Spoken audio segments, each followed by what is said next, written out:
This is All India Radio. In the program Spotlight, now we bring you a discussion on Prime Minister's MANN Ki Baat. The participants are Ashok Tandon, political analyst, and S. Rangabhashyam, AIR correspondent. Today, the entire nation heard the Prime Minister in the 97th episode of the radio program MANN Ki Baat. And as far as this year is concerned, 2023, this is the first edition of MANN Ki Baat. The Prime Minister drew our attention to a number of issues and aspects, among them about India being the mother of democracy and the spirit of democracy flowing in every part of the country. He also highlighted the importance of millets, and all the more reason because since this year, the year 2023, is being observed as the year of millets internationally, and apart from that, trademarks and patents being filed by India in huge numbers. Let me begin with democracy. The entire world has always acknowledged India as being a real democracy in all its sense. But not only in these modern times, but even centuries ago, India had that tradition, isn't it? And democracy had been a way of life for Indians. Certainly, in this context, the Prime Minister today said when we are discussing our Republic Day during the Azadi Ka Amrit Mahotsav, he came across an interesting book. A very interesting subject has been discussed in this book. The name of the book is India, the Mother of Democracy. And it has many excellent essays. So India is the largest democracy in the world, no doubt about it. And we Indians are also proud of the fact that our country is also the mother of democracy. Democracy is in our veins. It is in our culture. It has been an integral part of our work for centuries. So by nature, we are a democratic society. And then he quoted Dr. Ambedkar. He had compared the Buddhist monks' union to the Indian Parliament, and he described it as an institution where there are many rules for motions, resolutions, quorum, the voting, and the continuing vote. So Baba Sahib believed that Lord Buddha must have got inspiration from the political system of that time, and that is democracy. So in that context, he again talked about a small but a very famous village in Tamil Nadu, and when there is an inscription of 1100 to 1200 years ago, and that surprises the whole world because the rock edict is like a mini constitution. It has been explained in detail how the Gram Sabha should be conducted and what the procedure for selection of its members shall be. Another example which he gave of democratic values in the history of our country is the Anubhav Mandapam of Lord Baseswaram of the 12th century. And he said that free debate and discussions were encouraged.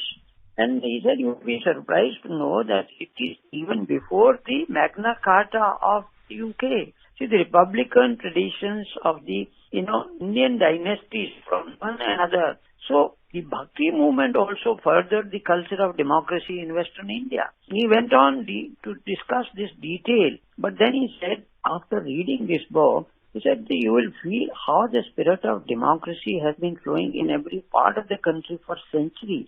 So as the mother of democracy reminded the nation, we should constantly think deeply about the topic, discuss it, and also inform the world. And this will further strengthen the spirit of democracy in our country. So why I think it's a major takeaway of today's Mann Ki Baat is because a very minuscule section of the people are trying to tell the world about democracy in this country as if democracy is threatened. So he has given that democracy is part of our culture. So how could democracy be derailed? Democracy has taken very deep roots, and this is why people elect a government or throw the government out. That is also essence of our democracy. So it was a very interesting subject which the Prime Minister discussed today. But Mr. Tandon, don't you think it's a befitting reply to all the critics, not only within the country, but even outsiders, especially, people who are trying to portray that there are issues with democracy and there are problems. So this is a befitting reply to all those people, isn't it? Yes, but there are elements even abroad. There are people who do try to such kind of misunderstanding. And I will be very frank to say that this looks like a part of a wider conspiracy to defame India, especially under the dynamic leadership of Prime Minister, because he has put India on the world map. He is now one of the top-ranking high-ranking global leaders, and the government which he has provided for 2 successive terms. Obviously some people may not feeling happy about it. So that's why this campaign of vilification. But today I puts at rest that it's not this government or any other government or even post-independence. Democracy has been in our vein, in our culture, in our tradition, centuries and centuries ago. Mr. Tandon, let's also talk about the inclusion of millets in official programs, official dinner and lunches of the government. Today he highlighted the importance of millets as far as health is concerned. And he also, drew a comparison with yoga. He said that both of them are equally important and contribute towards our health. Certainly, he said that there is a lot common between yoga and our different types of coarse grains, millets. And then both have a lot in common. And in fact, the United Nations has taken the decision of both International Yoga Day and the International Year of the Millet after India's proposal. And yoga is also related to health. So millet is also related to health. It's playing a very important role in our health. And the third thing is, more important, the revolution is on the way because of public participation in both these campaigns. Just as people have made yoga and fitness as part of their lives by taking active participation on a large scale, similarly, people are now adopting millet on a very large scale, and they are making millet a part of their diet. A huge impact of this change is all visible, particularly among the youth. So on the one hand, small farmers who traditionally used to produce millets are very excited because the produce will naturally fetch them more money.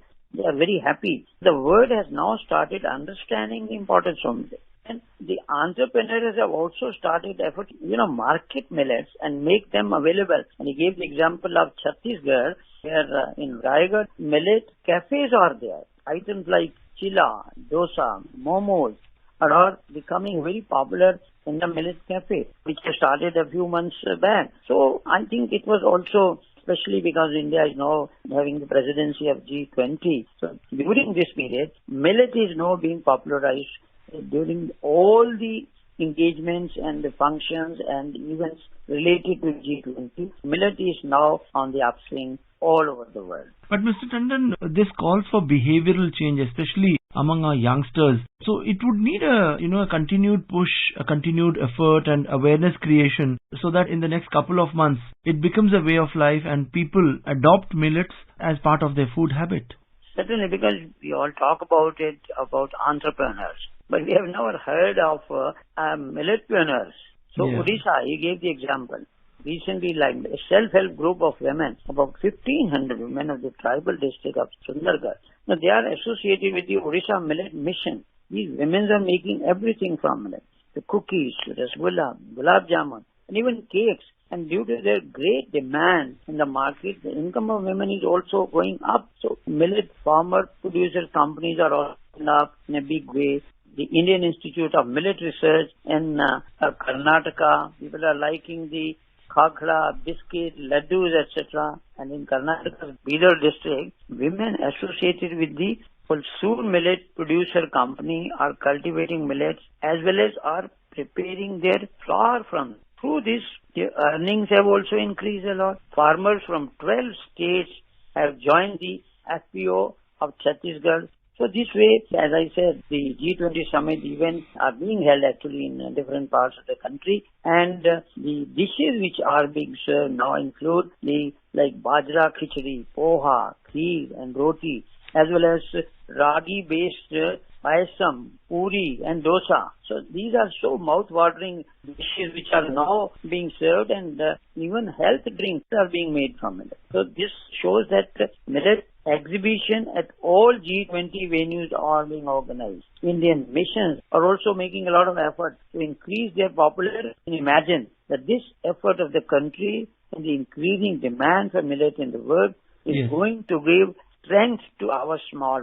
It gives joy to me, the Prime Minister said, to see that the variety of new things that have started being made from millet today is being liked equally the younger generation. And he congratulated, in fact, all the listeners of the Mann Ki Baat also for such a wonderful start of the internet and for relentlessly taking it forward. I think there can't be a better message in popularizing millet than what the Prime Minister said today in this Mann Ki Baat. The Prime Minister also made a mention of the Purple Fest, which was held in Goa in the first week of January, and as he said that this was a unique effort for the welfare of Divyangs. And in making this particular mention itself, the bare mention of this fact that this fest was held in Goa, where even the Miramar beach has become more accessible. So it is an initiative in the direction of making all our public spaces barrier-free and accessible to people who are differently abled. Yes, but while talking about this fest, the Prime Minister particularly mentioned the participation of the private sector in it. See, the products which are Divyang friendly are now being showcased on their behalf. Many efforts have been made in this festival to raise awareness about the welfare of the Divyang and for making Purple Fest a success. And he congratulated all the people who participated in it. And along with this, he also congratulated those volunteers who came together to work day and night to organize this. And he said he has full faith that such campaigns will prove to be very effective in realizing our vision of accessible India. So this festival certainly resumed very significance because it was held in Panaji, and it no doubt was a unique effort in itself for the welfare of the Divyang. He said from the fact that more than 50,000 brothers and sisters participated in it. And the people who came here were thrilled that they could now enjoy the beach. And this beach has now become one of the accessible beaches in Goa. And then there were so many events organized, along with the cricket tournament, table tennis tournament, marathon competition. A deaf-blind convention was also organized here. So apart from that, the unique bird watching program, a film was also shown here. So it was something which the Prime Minister shared with his listeners of the Mann Ki Baat today. Mr. Tandon, the entire world has been grappling with the problem of e-waste for the last couple of years, if not almost 1.5 to 2 decades. But this has now assumed enormous proportions, and this particular aspect was highlighted by the Prime Minister today. Of course, the Prime Minister was very particular about it, and he said devices like mobile phone, laptops, tablets, all become a common way of life in our household. But the numbers are now in billions across the country. The latest devices are also future e-waste. So whenever someone buys a new device or replaces with one old device, it becomes necessary to keep in mind whether it is discarded properly or not. So e-waste is not disposed of properly, it can also harm our environment. So therefore, if done very carefully, it can become a great source in circular economy or recycle or reuse. So therefore, the United Nations report says that 50 million tons of e-waste is being thrown every year. And even if the weight of all the commercial planes that have been built, the history of mankind is combined, it will not equal the amount of e-waste being released. It's like every second, 800 laptops are being thrown away, and 17 types of precious metals can be extracted from the through different processes. And these include gold, silver, copper, nickel. So utilizing e-waste is no less than making kachre ko kanchan. That is how Prime Minister put it. So there is no dearth of startups that are doing innovative work in this direction. At present, about 500 e-waste recyclers are associated with this sector, and many new entrepreneurs are also being associated with. So this sector is also giving a direct employment to thousands of people. Particularly, then he mentioned about how and where this work is being done, particularly in Mumbai. Then recycling of Roorkee, Uttarakhand has also obtained many patents in this field. So it is very important and crucial sector in which everybody has to contribute. So all these are helping to make India a global recycling hub. But there is also an essential condition for the success of this initiative. That is, people have to be made aware about safe, useful methods of disposal. Those working in the field of e-waste say that at present only 15 to 17% e-waste is being recycled everywhere. That means a lot more needs to be done in this sector. That's right. On that note, let's wind up this discussion. Mr. Ashok Tandon, thank you so much for joining us on this program. Thank you very much. You were listening to a discussion on Prime Minister's Mann Ki Baat. The participants were Ashok Tandon, political analyst, and S. Rangabhashyam, AIR correspondent. This program was produced and presented by the News Services Division of All India Radio. You can listen to it on our mobile app News on AIR. This program is also available on our YouTube channel News on AIR Official.